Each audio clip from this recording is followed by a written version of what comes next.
আজকে আমরা যে গল্পটা নিয়ে কথা বলবো তার শুরুটা হয়েছিল খুব সাধারণ একটা ভয়েস মেসেজ দিয়ে, কিন্তু তার শেষটা হয়েছিল এমন এক ভয়ঙ্কর সত্যির সামনে এসে যা কেউ কল্পনাও করতে পারেনি।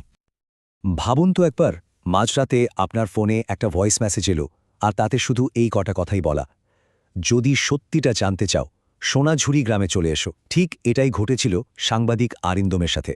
আর এই একটাই মেসেজ তাকে টেনে নিয়ে গেল এক, বলা যেতে পারে, এক অজানা বিপদের দিকে। কিন্তু প্রশ্ন হলো, কে পাঠিয়েছিল এই মেসেজটা? আর এই সোনাঝুরি গ্রাম কি এমন সত্যি লুকিয়ে আছে সেখানে? তো চলুন আমরাও আরিন্দমের সাথে এই অদ্ভুত যাত্রায় সামিল হই। ওই একটাই মেসেজের উপর ভরসা করে আরিন্দম কিন্তু বেরিয়ে পড়ল। আর সে যাচ্ছে এমন একটা গ্রামের দিকে যার কোনো অস্তিত্বই, মানে ম্যাপেও খুঁজে পাওয়া যায় না। ভাবা যায়? আর গ্রামে পা রাখার পরেই আরিন্দম যা দেখল সেটা সত্যি গায়ে কাটা দেওয়ার মতো। চারিদিকে শুধু ভাঙা কুড়েঘর, পুরনো দেওয়াল, কিন্তু সবচেয়ে অজীব ব্যাপার হলো নিস্তব্ধতা।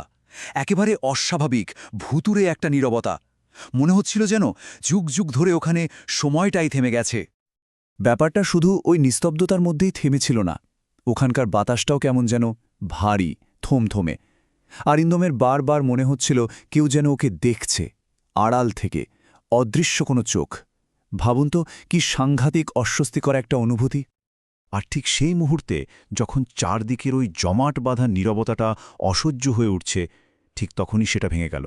গ্রামে প্রথমবার কোনো মানুষের সাড়া পাওয়া গেল। আর এখান থেকেই কিন্তু গল্পটা একটা নতুন মোড় নিল। হঠাৎ করে কোত্থেকে যেন এক বৃদ্ধের গলা ভেসে এলো। আরিন্দমকে দেখেই সরাসরি একটা সাবধানবাণী, এখানে আসতে মানা করেছিল। শুধু এই একটা কথা, কিন্তু এর মধ্যেই যেন লুকিয়েছিল কত না বলা বিপদ, কত অজানা ভয়। এই বৃদ্ধ মানুষটির নাম হরিদাস। আর পরিচয় হল উনি সোনাঝুরি গ্রামের শেষ জীবিত ব্যক্তি। ভাবা যায়, তার মানে ওই গ্রামের সঙ্গে যা যা ভয়ঙ্কর ঘটনা ঘটেছে তার একমাত্র সাক্ষী হলেন এই হরিদাস। তো হরিদাসের মুখ থেকেই শেষ পর্যন্ত জানা গেল আসল ঘটনাটা, গ্রামের এই ভয়াবহ পরিণতির পেছনের কারণটা কি। আর পুরো রহস্যের কেন্দ্রে ছিল একটা অভিশপ্ত বাক্স। ব্যাপারটা ছিল একটা চুক্তির মতো। গ্রামবাসীরা লোভের বশে একটা অভিশপ্ত পাথরের বাক্স খুলে ফেলেছিল।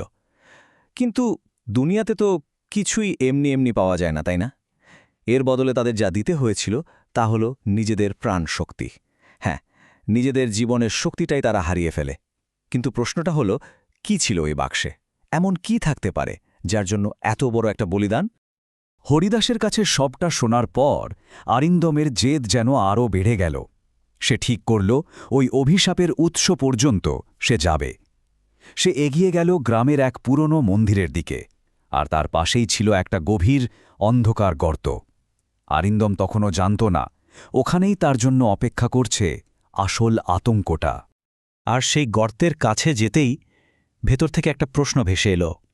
কিন্তু ওটা কোনো মানুষের গলা ছিল না, একেবারে শীতল অনুভূতিহীন একটা স্বর, যেন খোদ অন্ধকার কথা বলছে।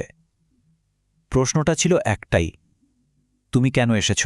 এটা পরিষ্কার ছিল যে এই প্রশ্নটা কোনো পার্থিব জীবের নয়। এই ঘটনার পর আরিন্দমের আর এক মুহূর্ত দাঁড়ানোর সাহস ছিল না। সে ভয়, মানে আক্ষরিক অর্থেই প্রাণ হাতে করে ওখান থেকে দৌড় লাগায়। কিন্তু আসল যে ভয়াবহতা সেটা তখনও বাকি ছিল। আর সেটা ধরা পড়ল তার ক্যামেরার শেষ ফুটেজটায়। এমন কিছু যা কেউ কল্পনাও করতে পারবে না। শুধু একটাই চিন্তা তখন আরিন্দমের মাথায় ঘুরছিল, যে করে হোক গ্রামের সীমানাটা বেরোতে হবে। সে পাগলের মতো দৌড়াচ্ছিল নিজের জীবনটা বাঁচানোর জন্য। হয়তো ভেবেছিল, যাক, বিপদটা বোধহয় পেছনে ফেলে আসা গেছে। কিন্তু সে ভুল ছিল, মারাত্মক ভুল। পরে যখন সে তার ক্যামেরার ফুটেজটা চেক করে, তখন এক হিমশীতল সত্যি তার সামনে আসে, যা দেখে এটা পরিষ্কার হয়ে যায় যে সে একা গ্রাম থেকে ফেরেনি। ফুটেজে স্পষ্ট দেখা যাচ্ছিল আরিন্দম যখন প্রাণপণে দৌড়াচ্ছে, ঠিক তার পেছনেই পুরো গ্রামটা দাঁড়িয়ে আছে। হ্যাঁ, গ্রামের প্রত্যেকটা মানুষ নিঃশব্দে। আর তাদের চোখগুলো ছিল একেবারে শূন্য, প্রাণহীন। তারা শুধু দাঁড়িয়েছিল, স্থির, নিঃশব্দে। কারণ তাদের প্রাণশক্তি তো আগেই ওই বাক্সটা কেড়ে নিয়েছে। এখন তারা কেবল ওই অভিশাপে জীবন্ত বাহক।